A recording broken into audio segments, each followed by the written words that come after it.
Magandang araw mga kababayan. Narito na ang pinakabagong update natin sa lagay ng panahon ngayong araw, September 23, 2025, Tuesday. Inaasahang lalabas na ng Philippine Area of Responsibility si Super Typhoon Nando. Ngunit nananatiling malakas pa din ang epekto nito sa bansa at ngayong araw din, posibleng pumasok ang low pressure system sa may timog silangan na anumang oras ay posibleng maging isang bagyo na rin. Para naman lagi kang updated sa lagay ng panahon, i-click mo lang ang subscribe button. Ayon sa datos, ngayong umaga ang sentro ng mata ng Super Typhoon Nando ay namataan sa layong 265 kilometers west ng Calayan, Cagayan. Taglay ni Nando ang maximum sustained winds na 185 kilometers per hour malapit sa gitna at may pagbugsong hangin na umaabot hanggang 230 kilometers per hour. Ang central pressure ay nasa 925 HPA. Kumikilos ito pa west sa bilis na 20 kilometers per hour. Ang saklaw ng malalakas hanggang typhoon force winds ay umaabot hanggang 650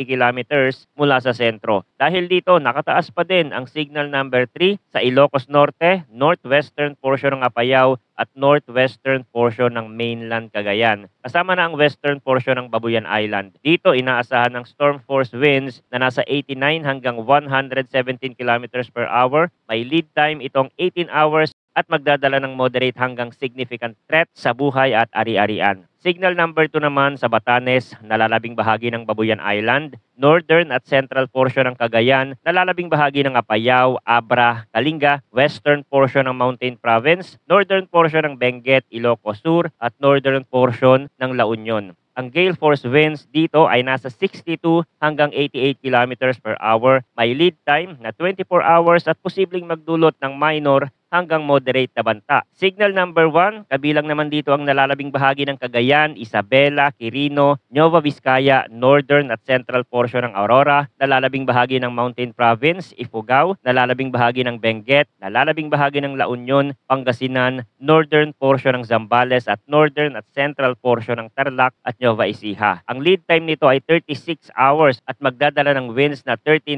hanggang 61 kilometers per hour na may minimal hanggang minor threat. Ayon naman sa latest heavy rainfall outlook na inilabas ng Pag-asa ngayong araw, inaasahan ng 100 hanggang 200 millimeters na mga pag-ulan sa Ilocos Norte, Ilocos Sur, La Union, Abra at Benguet. Habang 50 hanggang 100 millimeters naman sa Batanes, Cagayan, Apayao, Kalinga, Mountain Province, Ifugao, Nueva Vizcaya, Pangasinan, Zambales, Bataan, Batangas at Occidental Mindoro. Bukas, September 24, posibleng makaranas pa rin ng 50 hanggang 100 millimeters na ulan ang Ilocos Norte, Ilocos Sur, La Union, Pangasinan, Benguet, Zambales, Bataan at Occidental Mindoro. Paalala na mas mataas pa ang posibilidad na ulan sa mga bulubundukin at elevated areas at maaaring mas mapalala ng nakaraang pagbaha ang magiging epekto nito. Batay sa forecast, si Nando ay kikilos pa west-northwestward hanggang sa tuluyang lumabas ng Philippine Area of Responsibility ngayong umaga. Paglabas nito, magtutuloy ito sa westward na direksyon patungong southern China. Inaasahang patuloy itong hihina sa buong forecast period dahil sa marginally favorable environment na madaraanan nito sa West Philippine Sea.